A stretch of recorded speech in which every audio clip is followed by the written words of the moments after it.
In the Legend of Zelda, the familiar green plains of the field, the tall strand mountains, and the treacherous canyons of the desert are all home to Hyrule, the land of the chosen people, where the Triforce is hidden.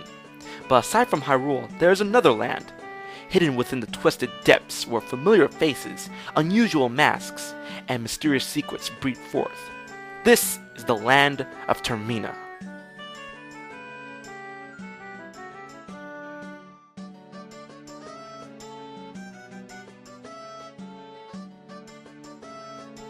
Now before we go into this theory, let's clear something up. I pronounce Termina like this, when a lot of people say Termina for terminal. But I bring you Exhibit A, Satoru Iwata. You have just 3 days to traverse the land of Termina. There you have it, I'll pronounce it like this. Thanks Mr. Iwata. Ahem. The realm of Termina has been one of Zelda's greatest mysteries and the home of many twisted fates. But what is Termina exactly? In the beginning, many Zelda fans merely speculated that there is a country that borders Hyrule. Well, it isn't as simple as that. Others theorize that this land is a plane that represents the 5 stages of grief through death. In particular, Link's death, and I'm looking at you, Matt Pat. And some even theorize that the journey in the regions of Termina are representations of the Buddhism belief of the Wheel of Samsara, which describes 6 unique walks of life in which souls are reborn, live, die, and are reborn through reincarnation. As long as people are bound by suffering to primitive emotions and forces such as hatred, grief, greed, and ignorance, they cannot escape the cycle of rebirth in the samsara and achieve peace. This theory will address these beliefs, and at the same time I will state what my theory is on what the world of Termina may really be.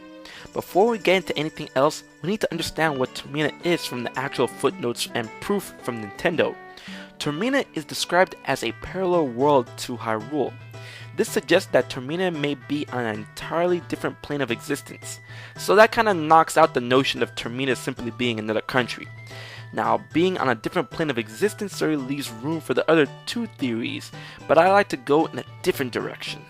If we remember how Link got to Termina in the first place, this can give us some interesting clues. In the beginning of Majora's Mask, Link is searching in the Lost Woods for his partner Navi. Now this is when he's ambushed by Tatl, Tail, and the Skull Kid. Afterwards, Link decides to pursue them for taking Epona, but winds up in the twisted world of Termina. Now, the fall that Link suffered in the beginning of the game, many argued was his death. Now this is ridiculous for a number of reasons. 1. Link has survived falls way worse than that in his previous adventures in Ocarina of Time. 2. Link landed on a Deku flower which has been shown to be soft and cushiony. And 3.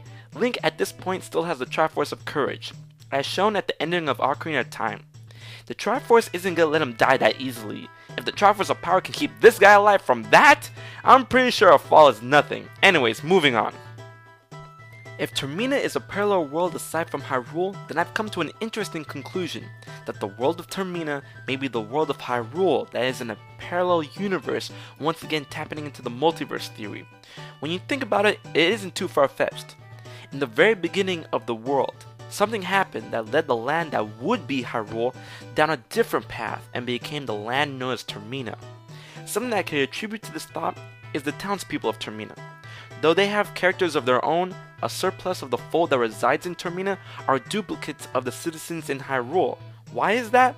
Because they are counterparts of each other that ended up with different personalities, jobs, and roles in their own world.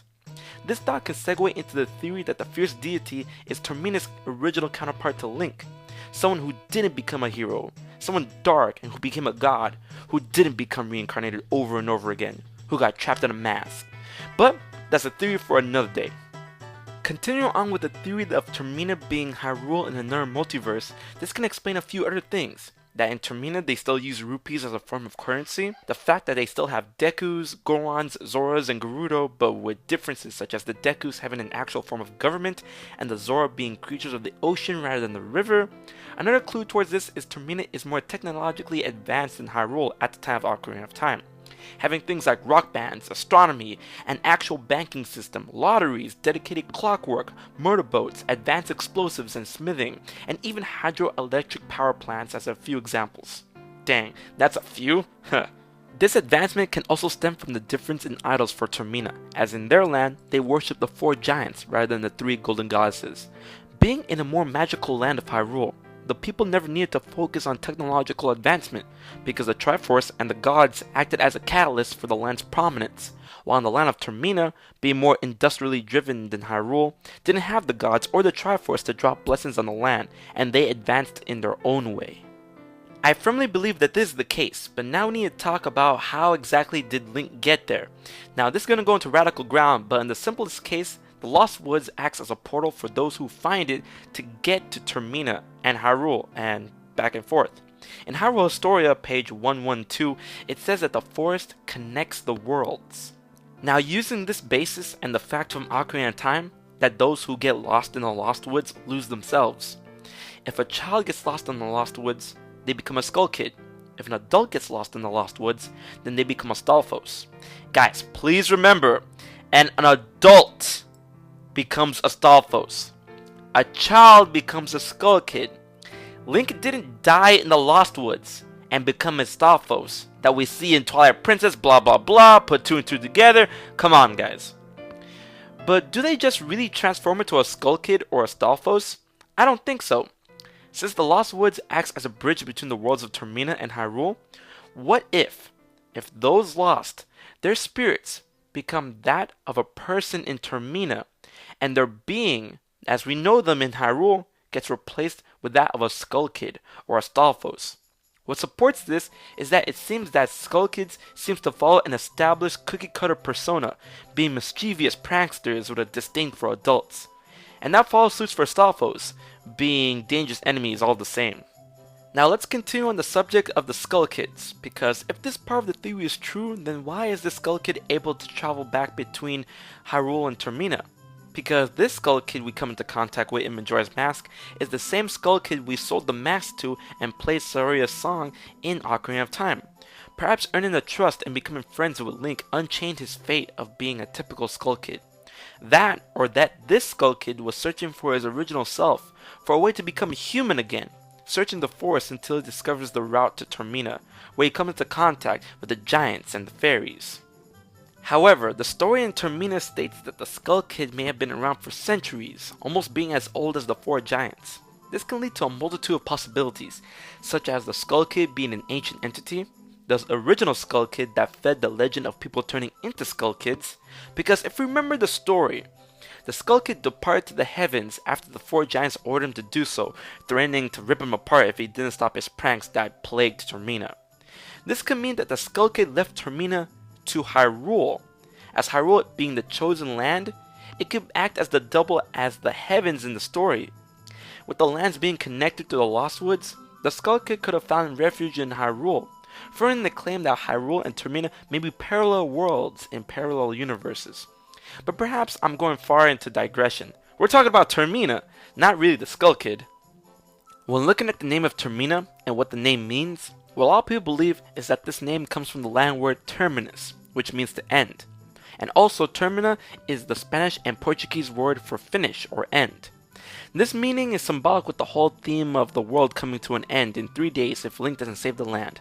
However, this can also be derived from the term world terminus, which is known as an area that can be used to access many other places. And when looking at the map and how Clocktown is smack dab in the middle of the four lands, this can be a different interpretation on the name that will distance itself from the whole end association, and in extension the theories on death and the stages of grief.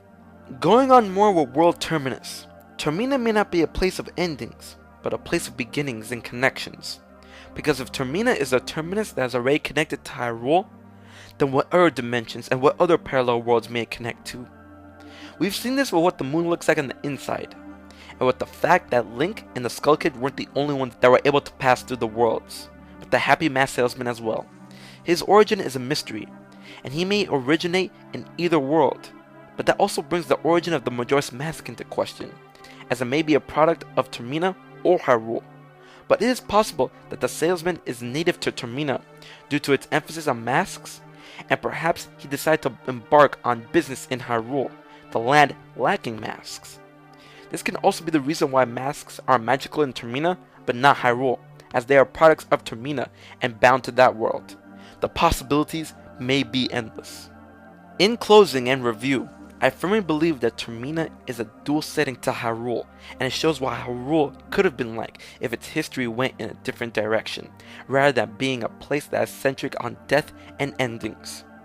Each person that is similar to a person in Hyrule took a different path in destiny, but its cruel fate is still beckoned by a hero of Hyrule that ventured through time and space. So what do you guys think about this theory? Anything to add, or you like to speak your mind?